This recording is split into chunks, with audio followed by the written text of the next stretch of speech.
সালাত আরবি শব্দ। আমরা আলহামদুলিল্লাহ ইদানিং বুঝতে শিখেছি। এর আগে সালাত বললে আমরা খাবারের সাথে যে সালাদটা দেওয়া হয় সেটাই কি অনেকেই বুঝতাম। আমাদের দেশে একটা মৌসুম আছে, যদি নিকট আত্মীয় মারা যায় তাহলে এক সপ্তাহ সালাত আদায় করবেন, অথবা যদি নির্বাচন কাছে চলে আসে তখন কি আপনি সালাত আদায় করবেন, অথবা মাহে রমজানে তারাবির সালাত নিয়মিত আদায় করবেন। ঠিক না? এটা আমাদের পরিস্থিতি, অবস্থা। কিন্তু আল্লাহ রাব্বুল আলামিন পবিত্র কালামে পাকে বিভিন্ন জায়গাতে, রাসূলুল্লাহ সাল্লাল্লাহু আলাইহি ওয়াসাল্লাম তার হাদিসের বিভিন্ন জায়গাতে সালাত সম্পর্কে আমাদেরকে এতটাই উদ্বুদ্ধ করেছেন, এতটাই আমাদেরকে কি এর ফজিলত হিসাবে বর্ণনা করেছেন, আমাদেরকে এত এর ভয়াবহতা উল্লেখ করেছেন, যারা সালাত আদায় করবে না, যারা জামাত সালাত আদায় করবে না, ইত্যাদি ইত্যাদি অনেক আলোচনা। এই আধা ঘন্টা সময়ে কোশ্চিন কালেও সম্ভব না।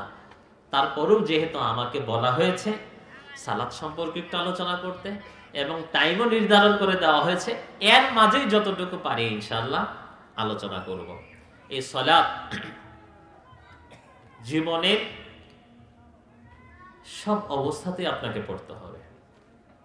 কোন পর্যন্ত পড়তে হবে? মৃত্যু পর্যন্ত। ওয়া'বুদ রাব্বাকা হাত্তা ইয়াতিয়াকাল ইয়াকিন। ইয়াকিন শব্দের অর্থ কি এখানে? হ্যাঁ, মাশাআল্লাহ। আবার কেউ বলবেন না পীরদের মতো বিশ্বাস, তাহলে ঠকে যাবেন যে বিশ্বাস এসে গেছে, আমার কি আর সালাত আদায় করতে হবে না। এই জন্য দেখবেন না কিছু পীর কাপড়ও পরে না, সালাতও আদায় করে না, গাঞ্জা টানে, দৌড়ায় রাস্তাঘাটে, কিছু বললে বলে কি তুমি তোমার রবকে পাওনি, তোমার বিশ্বাস অর্জিত হয়নি, তুমি সালাত করবে, কিন্তু আমি তো আমার রবকে পেয়ে গেছি, আমার বিশ্বাস চলে এসেছে। 7 বছর থেকে আপনি আদেশ করতেছেন, বলতেছেন, ডাকতেছেন, কখনো যায় কখনো যায় না, কিন্তু 10 বছরের পর যদি কথা না শোনে তাহলে কি হালকা পাতলা একটু প্রহার করবে। কিন্তু এখানেই বেজে যায় সমস্যা। আমাদের সবার বাড়িতে তো আছে আরেকজন আমাদের শেয়ার, আমাদের পরিবার। অনেক সময় বলে দেয়, হ্যাঁ 7 বছরের ছেলে, তুমি শীতের মাঝে বাচ্চাকে এভাবে ডাকো, তোমার কি আক্কেল বুদ্ধি নাই নাকি? ওযু করলে তো ঠান্ডা লাগবে। যদি কোরআন হাদিসটা বোঝাতেন, হয়েছে হয়েছে হয়েছে, তোমার হাদিস রাখো, তুমি না কয়দিন আগে মুসল্লি হলে, এগুলো কি আমি জানি না। উল্টা খুচা দেয়। আর যখন আসল জায়গায় খুচা দেয় তখন তো শরমে কি কাবু হয়ে যায়, আর কিছু বলে না। الذي أرسله بالحق بشيرا ونذيرا وداعيا إلى الله بإذنه وسراجا منيرا أما بعد فإن خير الحديث كتاب الله وخير الهدى هدى نبينا محمد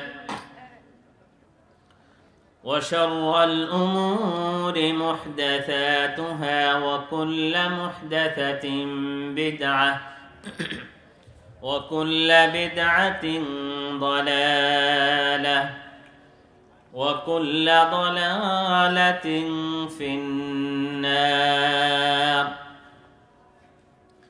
فقد قال الله تعالى في كلامه المجيد وفرقانه الحميد أعوذ بالله من الشيطان الرجيم يوم يكشف عن ساق ويدعون إلى السجود فلا يستطيعون خاشعة أبصارهم ترهقهم ذلة وقد كانوا يدعون إلى السجود وهم سالمون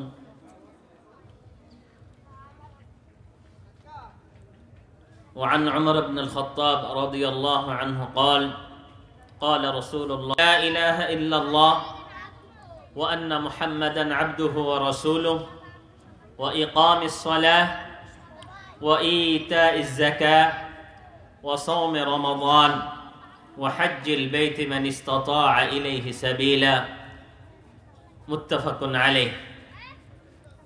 আলহামদুলিল্লাহ, সমস্ত প্রশংসা, যাবতীয় গুণগান, হামদ ও থানা, বিনয় ও নম্রতা, আরাধনা উপাসনা সব একমাত্র সেই মহান আল্লাহ রাব্বুল আলামিনের জন্য, যার অশেষ ও খাস মেহেরবানিতে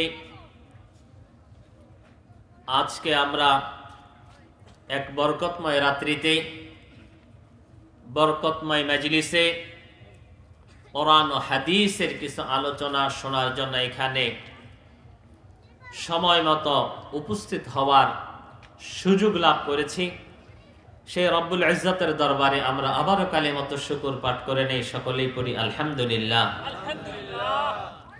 সালাত ও সালাম বর্ষিত হোক সর্বদাই সর্বাবস্থাতেই আমাদের প্রিয় নবী, আখিরি নবী, সৈয়দুল মুরসালিন, রাহমাতুল লিল আলামিন, খাতামুন নবিয়্যিন, জনাবে মুহাম্মদুর রাসূলুল্লাহ সাল্লাল্লাহু আলাইহি ওয়া আলিহি ওয়াসাল্লামের উপর।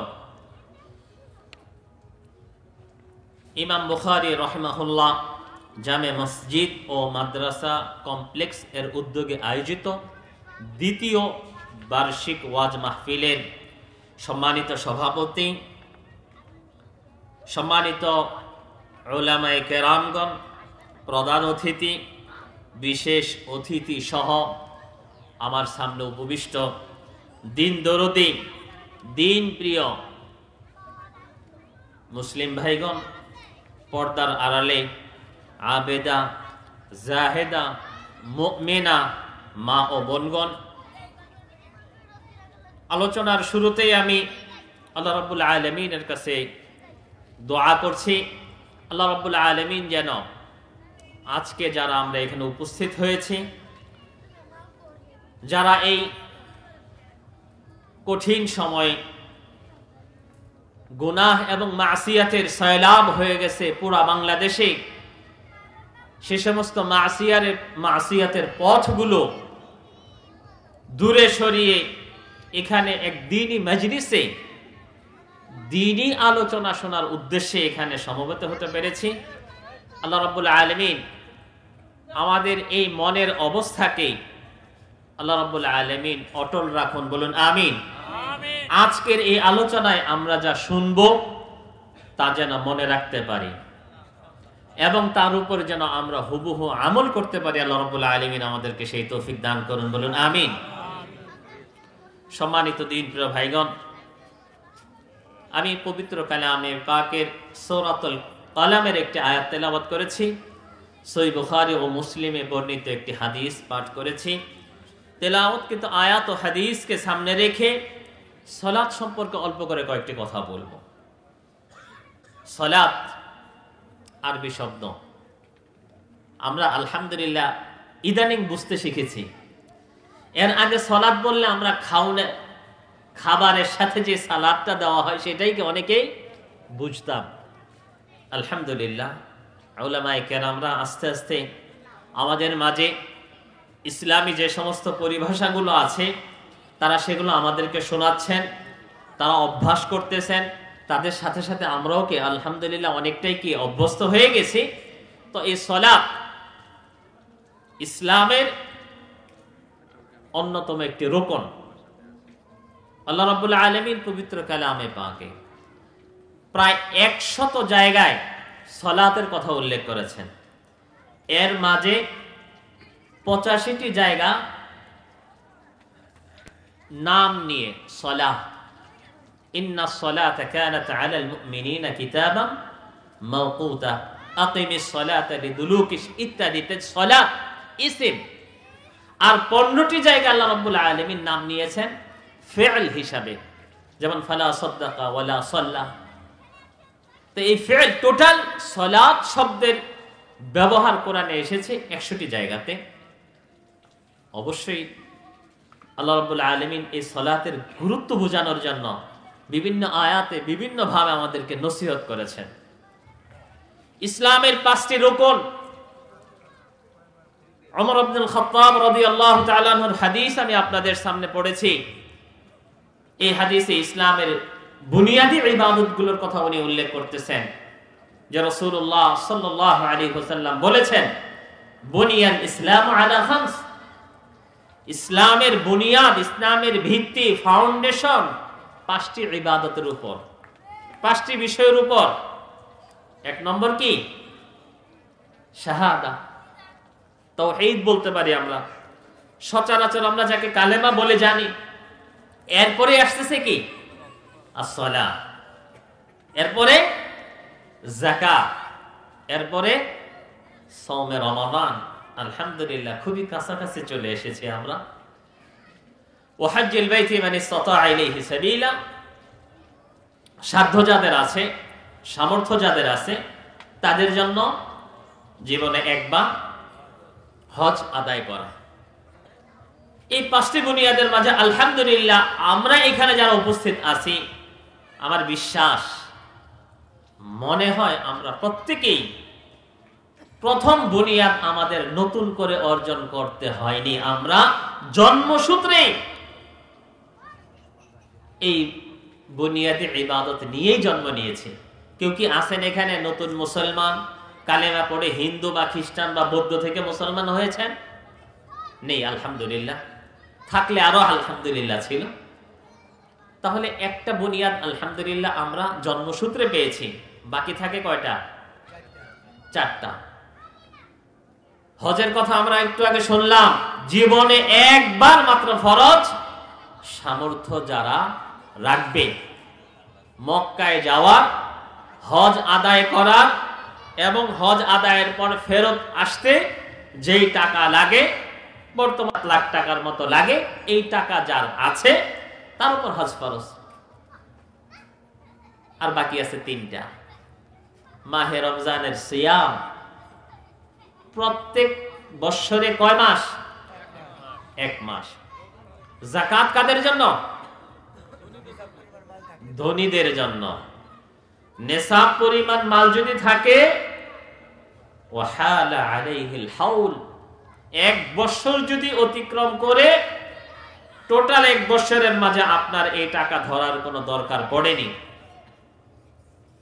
85 গ্রাম স্বর্ণ পরিমাণ টাকা আপনার কাছে আছে এবং এটা আপনার অতিরিক্ত টাকা, আপনার হাওজায়, আপনার আয়ত্তে আসার পরে 1 বৎসর পার হয়ে গেছে, আপনি কি এই টাকা খরচ করেননি। ওয়াফি আমওয়ালিহিম হাক্কুল লিসাইলি ওয়াল মাহরুম। আল্লাহ রাব্বুল আলামিন অনেককে মাহরুম হিসাবে তৈরি করেছেন, অথবা মাহরুম করে দেন আপনাকে পরীক্ষা করার জন্য। এখান থেকে আপনাকে আপনার সম্পদ থেকে শতকরা 2.5 টাকা হারে কি করতে হবে? যাকাত দিতে হবে। এটাও কার উপর ফরজ? বিত্তবানদের উপর, সম্পদশালীদের উপর। তাহলে আমরা 5টি বুনিয়াদের মাঝে একটি জন্মসূত্রেই পেয়েছি, 2টি পয়সাওয়ালাদের জন্য, বাকি থাকে 2টো। মাহে রমজান, রমজান মাসে শুধুমাত্র সিয়ামটা ফরজ, বৎসরে 1টা মাস। আর একটা ইবাদত বাকি আছে, সেটা কি? সালাহ। এর কি কোনো মৌসুম আছে? হ্যাঁ, মনে হয় কোনো কোনো মৌসুম আছে। আমাদের দেশে একটা মৌসুম আছে, যদি নিকট আত্মীয় মারা যায় তাহলে 1 সপ্তাহ সালাত আদায় করবেন, অথবা যদি নির্বাচন কাছে চলে আসে তখন কি আপনি সালাত আদায় করবেন, অথবা মাহে রমজানে তারাবির সালাত নিয়মিত আদায় করবেন। ঠিক না? এটা আমাদের পরিস্থিতি, অবস্থা। কিন্তু আল্লাহ রাব্বুল আলামিন পবিত্র কালামে পাকে বিভিন্ন জায়গাতে, রাসূলুল্লাহ সাল্লাল্লাহু আলাইহি ওয়াসাল্লাম তার হাদিসের বিভিন্ন জায়গাতে সালাত সম্পর্কে আমাদেরকে এতটাই উদ্বুদ্ধ করেছেন, এতটাই আমাদেরকে কি এর ফজিলত হিসাবে বর্ণনা করেছেন, আমাদেরকে এত এত এর ভয়াবহতা উল্লেখ করেছেন, যারা সালাত আদায় করবে না, যারা জামাত সালাত আদায় করবে না, ইত্যাদি ইত্যাদি অনেক আলোচনা। এই আধা ঘন্টা সময়ে কোশ্চিন কালেও সম্ভব না। তারপরেও যেহেতু আমাকে বলা হয়েছে সালাত সম্পর্কে একটু আলোচনা করতে, এবং টাইমও নির্ধারণ করে দেওয়া হয়েছে, এর মাঝেই যতটুকু পারি ইনশাআল্লাহ আলোচনা করব। এই সালাত জীবনের সব অবস্থাতে আপনাকে পড়তে হবে। কোন পর্যন্ত পড়তে হবে? মৃত্যু পর্যন্ত। ওয়া'বুদ রাব্বাকা হাত্তা ইয়াতিয়াকাল ইয়াকিন। ইয়াকিন শব্দের অর্থ কি এখানে? হ্যাঁ, মাশাআল্লাহ। আবার কেউ বলবেন না পীরদের মতো বিশ্বাস, তাহলে ঠকে যাবেন যে বিশ্বাস এসে গেছে, আমার কি আর সালাত আদায় করতে হবে না। এই জন্য দেখবেন না কিছু পীর কাপড়ও পরে না, সালাতও আদায় করে না, গাঞ্জা টানে, দৌড়ায় রাস্তাঘাটে, কিছু বললে বলে কি তুমি তোমার রবকে পাওনি, তোমার বিশ্বাস অর্জিত হয়নি, তুমি সালাত করবে, কিন্তু আমি তো আমার রবকে পেয়ে গেছি, আমার বিশ্বাস চলে এসেছে ইত্যাদি। এই সমস্ত ফালতু ইয়ার দলিলের দিকে আপনারা কোশ্চিন কালু কি ভ্রুক্ষেপ করবেন না। এখানে ইয়াকিন শব্দের অর্থ হচ্ছে কি? মৃত্যু। মৃত্যুর আগ পর্যন্ত আপনাকে কি সালাত বা ইবাদত আদায় করতেই হবে। সালাত কখন থেকে শুরু হয়? বিবাহের পর না বিবাহের আগ থেকে? হ্যাঁ, 7 বছর বয়সে। জি, 7 বছর বয়সে ওয়াজিব হয় না। 7 বছর বয়স থেকে কি সালাতের প্র্যাকটিক্যাল আল্লাহ রাসূল সাল্লাল্লাহু আলাইহি ওয়াসাল্লাম করতে বলেছেন। কেন জানেন? সালাত এমন একটা বিষয় যে এই সালাত আদায় ছাড়া কোন মুসলিম থাকতে পারে না। এটা রাসূলুল্লাহ সাল্লাল্লাহু আলাইহি ওয়াসাল্লামের কথা। as-salatu imaduddin faman aqamaha aqamad-din wa man hadamaha hadamad-din। সালাত হচ্ছে দ্বীনের খুঁটি। যে ব্যক্তি তার মাঝে এই সালাতকে ঠিক রাখবে, কায়েম রাখবে, সে তার দ্বীনকে কায়েম রাখলো। ওয়া মান হাদামাহা হাদামাদ-din। আর যে ব্যক্তি এই সালাতকে নষ্ট করে দিল, তার দ্বীনকে শিক্ষা করে দিল, নষ্ট করে দিল। আল্লাহ রাসূল সাল্লাল্লাহু আলাইহি ওয়াসাল্লামের হাদিস, মান তারাকা সালাতান মুতাআম্মিদান। যে ব্যক্তি সালাতান মানে নাকেরা, যে কোনো একটি সালাত, যে কোনো ওয়াক্তের এক ওয়াক্ত সালাত যদি কেউ ছেড়ে দেয়, ফাকাদ কাফার, তাহলে সে কি হয়ে যায়? কাফের হয়ে যায়। এই জন্য সৌদি আরবের গ্র্যান্ড মুফতিদের অন্যতম শেখ মুহাম্মদ ইবনে সালেহ আল উসাইমিন রাহিমাহুল্লাহ, তিনি একটি কিতাব লিখেছেন, হুকুম তারিকাস সালাহ, সালাত ত্যাগকারীর বিধান। সেখানে উনি বিভিন্ন আয়াত এবং দলিল দালাইল উপস্থাপন করে প্রমাণ করেছেন যে না, সালাত আদায় ছাড়া কেউ কি মুসলিম থাকতে পারে না। বেনামাজি মানে যে সালাত আদায় করে না, তারা জানাজাও কি কোশ্চিন কালেও কি সালাতি বা নামাজি মুসলিমরা পড়তে পারে না, এবং তাকে মুসলিমদের সাথে, ভালো মানুষ নেককারদের সাথে কি দাফন করাটাও সমীচীন হবে না। এলাকাতে ওর মতো যারা আছে, ফাসেক ফাজের যারা আছে, তারা মিলেমিশে কি জানাজা করে এক সাইডে কি দাফন করে রাখবে। তবে আমরা যারা আহলুল হাদিস আছি, আমরা যারা কোরআন হাদিসকে ফলো করতে চাই, এবং কখনো আমরা কি বাড়াবাড়িও করি না এবং সারাসারিও কি করি না, সেই হিসাবে আমাদের কাছে একটি ফতোয়া এসেছে সহিহ সনদ দ্বারা প্রমাণিত, আব্দুল্লাহ ইবনে আব্বাস রাদিয়াল্লাহু তাআলা আনহু থেকে, তারিকুস সালাহ কাফির, সালাত ত্যাগকারী কাফের, কিন্তু ওর কুফরি আর একটা হিন্দু বা বেদিন বা মুশরিক মাজুসির কুফরি এক নয়। আল কুফরু দুনা কুফরিন, এটাও কুফরি, কিন্তু ওই কুফরের মতো না। তার মানে এটা হচ্ছে কুফরে আমালি, মানে আমলের দিক থেকে সে কি হয়ে যায়? কাফের হয়ে যায়। কারণ আল্লাহ রাব্বুল আলামিন কোরআনে কারীমে বলেছেন এটা, ফামান ইয়ামাল মিসকালা যাররাতিন খায়রান ইয়ারা। সব বলে দিলাম, তার মানে সুযোগ পেয়ে গেলেন, সালাত ছেড়ে দিবেন?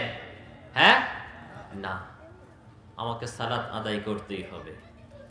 সালাত আদায় ছাড়া আমার কোনো গতি নেই। ইসলামের দেখেন যতগুলো বিধান এসেছে, তার মাঝে সালাতের গুরুত্ব অপরিসীম। আমাদের দেশে আলেম ওলামারা খুবই ওয়াজ করে, মেরাজের ওয়াজ করে, মেরাজের রাত্রিতে কি কি ঘটেছিল তা ওয়াজ করে, আর তারপরের দিন আমাকে আপনাকে শিখায় খোদা হার জায়গা মে মৌজুদ হ্যায়, মানে আল্লাহ সব জায়গায় আছে। বলে না, এরকম ওয়াজ করে না? অথচ আল্লাহ রাব্বুল আলামিন কোথায়? আরশে আজিমে। আরশে আজিমে আছে দেখেই তো আল্লাহ রাব্বুল আলামিন তার হাবিবকে কোথায় নিয়ে গেলেন? মেরাজে। সেখানে যাওয়ার পরে কি হয়েছে? কয়েক তো সালাত ফরজ হয়েছে। হ্যাঁ 50 ওয়াক্ত। পথিমধ্যে মুসা আলাইহিস সালামের সাথে দেখা, মুহাম্মদ আপনার রব আপনাকে কি দিলেন, এত দূর থেকে এসেছেন, কষ্ট করেছেন, হাদিয়া হিসাবে কি পেলেন? আমার উম্মতের উপর তো 50 ওয়াক্ত সালাত আল্লাহ ফরজ করে দিয়েছেন।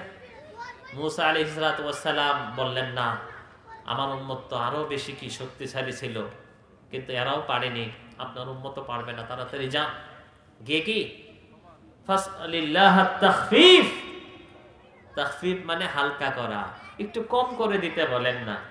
আল্লাহ রাসূল যান, আল্লাহ কমিয়ে দেন, আবার মুসা আলাইহিস সালামের সাথে দেখা, আবার কমিয়ে দেন, আবার আসেন, কমতে কমতে 5 ওয়াক্ত। মুসা আলাইহিস সালাম বলতেছেন, আপনি আরেকবার যান না। আল্লাহ রাসূল বলতেছেন, আর কত, লজ্জা লাগতেছে, আর যেতে পারবো না।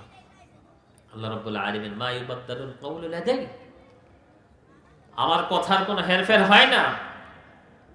হিয়া খামস ওয়া হিয়া খামসুন, সালাত 5 ওয়াক্ত তোমরা ঠিকই আদায় করবে, প্রকৃতপক্ষে তোমাদেরকে 50 ওয়াক্তের সওয়াব দেওয়া হবে। সুবহানাল্লাহ। তো এই সালাত আল্লাহ রাব্বুল আলামিন কোথায় ফরজ করলেন, আর সব বিধান কোথায় ফরজ করেছেন আল্লাহ রাব্বুল আলামিন? দুনিয়ার আসমানে। কাজে এই সালাতের কি একটা আলাদা গুরুত্ব রয়েছে। সিয়ামের বিষয়গুলো বলেন, আপনি দেখেন, হজের গুলো আপনি শুনলেন। সিয়াম আপনি যদি অসুস্থ থাকেন, ওয়া ইন কুনতুম আলা সাফারিন, যেটা আল্লাহ রাব্বুল আলামিন, ফামান কানা মারিদান আও আলা সাফার ফাইদ্দাতুম মিন আইয়ামিন উখরা, যদি কেউ মুসাফির হয় অথবা অসুস্থ থাকে, তাহলে সিয়াম ভঙ্গ করে অন্য সময় সিয়াম পালন করে নেবে, ঠিক কি না?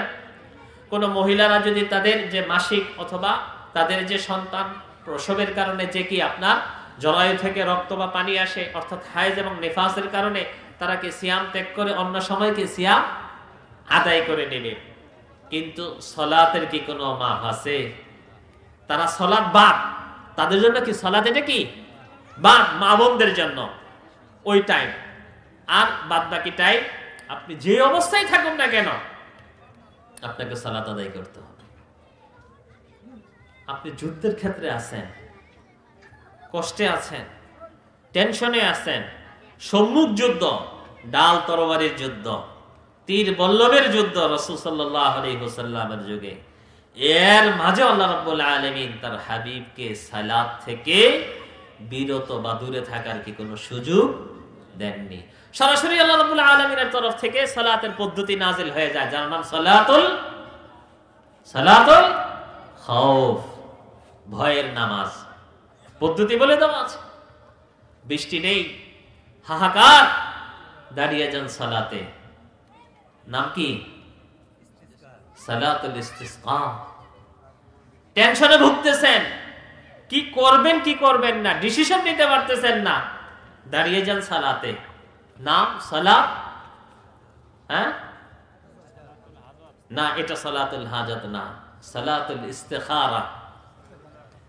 আপনি মুসিবতে পড়ে গেছেন, বালা মুসিবতে নিশ্চিত কে উদ্ধার করবে আপনাকে ভেবে চিনতে পারছেন না, পুরা সমাজ আপনার বিরুদ্ধে, দাঁড়িয়ে যান আল্লাহর দরবারে, সালাতে রত হয়ে যান, এর নাম কি সালাতুল হাজা।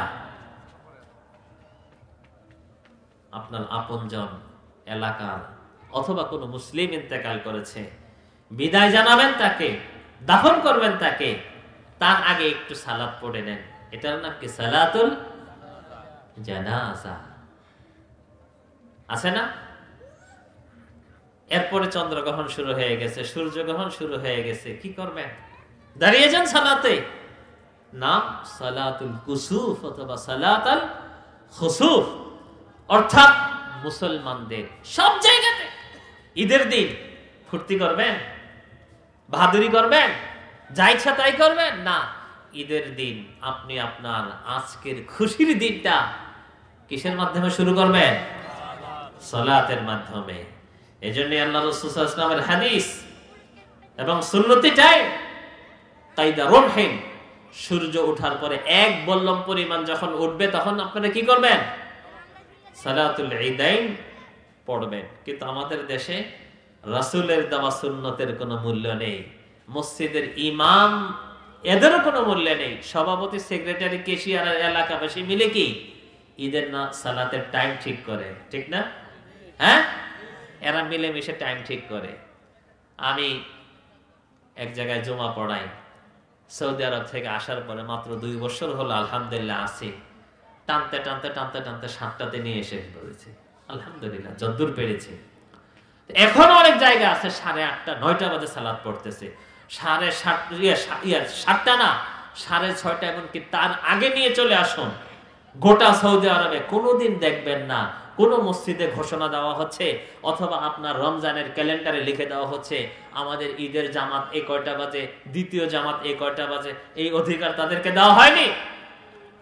আপনি নেতা হন, এমপি হন আর এলাকার চেয়ারম্যান, কমিশনার যাই হন না কেন, ইমাম সাহেব তার কাছে ঘড়ি আছে। সূর্য কয়টা বাজে উঠবে সবাই জানে। সূর্য ওঠার 15 মিনিট পরে কি সালাতে দাঁড়িয়ে যাবেন। আপনি জামাত পান নাই, তাই আপনার আমার কি টাইম? সারা জীবন এমনি পড়তেছে। শীতের দিন এক টাইম, গরমের দিন আরেক টাইম। ওখানে কোনো মিটিং এর কি কোনো দরকার? নবী মুহাম্মদুর রাসূলুল্লাহ সাল্লাল্লাহু আলাইহি ওয়াসাল্লাম দায়িত্ব নিয়েছেন এবং তিনি সুন্দরভাবে আপনাকে আমাকে সময় বলে দিয়েছেন, কিন্তু আমরা আল্লাহ রাসূলের ফয়সালা মানতে রাজি না। আমরা নিজেরাই কি নিজেদের মন মতলবি টাইম করে নিব, আমরা অন্যদিকে চলে যাচ্ছি। যে কথা বলতেছিলাম, এই সালাত আমাকে আপনাকে আদায় করতে হবে, ক্ষমা নেই। এজন্যই মুসলমানের সন্তান যাতে বেনামাজি হয়ে বড় না হয়, এজন্য আল্লাহ রাসূল সাল্লাল্লাহু আলাইহি ওয়াসাল্লাম আমাদেরকে কয়েকটা পদ্ধতি বলে দিয়েছেন। 1 নম্বর পদ্ধতি, আপনি যখন বিয়ে শাদী করবেন, নামাজি, নেককার, পরহেজগার পরিবারে বিয়ে শাদী করবেন। কারণ কি? ইন্নাকা লা তাজনি মিনাশ শাওকি ইনাবা, কাটার থেকে তো আর আপনি আঙ্গুর ফল পাবেন না। জাত যদি খারাপ হয় তাহলে আপনি ভালো ফসল পাবেন? এজন্য ভালো বীজ আপনারা কিনে আনেন, কৃষক যারা এটা ভালো জানেন। এজন্য আল্লাহ রাসূল সাল্লাল্লাহু আলাইহি ওয়াসাল্লাম আমাকে আপনাকে নসিহত করেছেন, ফাযফার বিযাতিদ দ্বীন তারিবাত ইয়াদা। বিয়ে করার সময় দ্বীনদারিটাকে প্রাধান্য দিবে, তোমার হাত ধুলাই মলিন হোক। আল্লাহ রাসূল দোয়া করে দিলেন বরকতে। এই জন্য দ্বীনদার দেখে বিয়ে করে কেউ জীবনে কি আফসোস করেনি। সুন্দরী দেখে, বংশ দেখে, হ্যাঁ, এলাকার প্রভাব প্রতিপত্তি দেখে বিয়ে শাদী করে। সবগুলো জীবনের কোনো না কোনো এক পর্যায়ে কি আফসোস করে না? অনেকে মনে করে পুলিশের মেয়ে আছে, অমুক এমপির মেয়ে আছে, অমুক এসপির মেয়ে আছে, বিয়ে করি, এলাকার সবগুলোরে কি ঠান্ডা করে দিব। কদিন পরে দেখে কি উনি ঠান্ডা হয়ে গেছেন।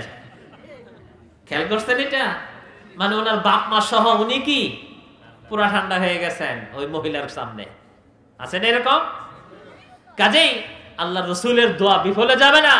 ফাযফার বিযাতিদ দ্বীন, 1 নম্বর শর্ত এই বিষয়টা মাথায় রাখবেন। সালাত আদায় করে না এরকম কোন মহিলাকে আপনার বাড়িতে আনবেন না, অসম্ভব।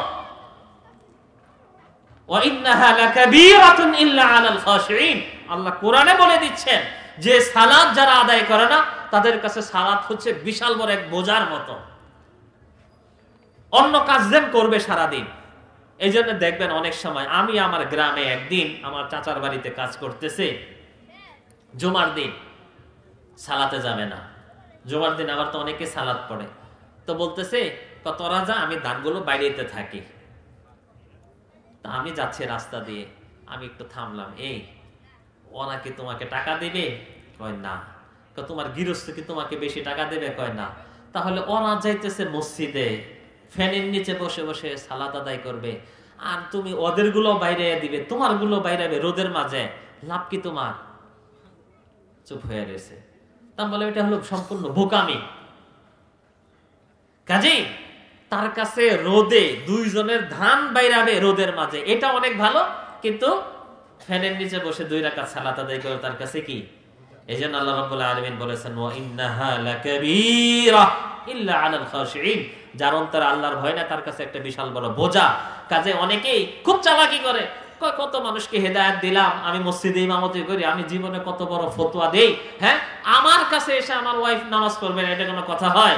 আগে পয়সা দেখে নেই, আগে সুন্দরী দেখে নেই, আগে এটা দেখে নেই। সালাত পড়বে না মানে যাবে কোথায়? পরে দেখেন আস্তে আস্তে নিজের সালাতই শেষ। কারণ আল্লাহ তো কোরআনে বলে দিয়েছেন ওয়া ইন্নাহা লাকাবীরা। কাজেই সবচেয়ে বড় 1 নম্বর শর্ত হচ্ছে সালাত দেখে পরিবারের মাঝে আমলের বাস্তবায়ন দেখে আপনি শাদী করবেন। বাস শাদী করছেন, হয়ে গেছে, এমনিতেই মান্না সাল্লাহ চলে আসবে না। যখন আপনি স্ত্রীর কাছে যাবেন, আল্লাহুম্মা জান্নিবনা ওয়া জান্নিবি শাইতানা মিম্মা রাযাকতানা, এই দোয়াটা আমি বললাম না, আল্লাহ রাসূল শিখিয়ে দিয়েছেন।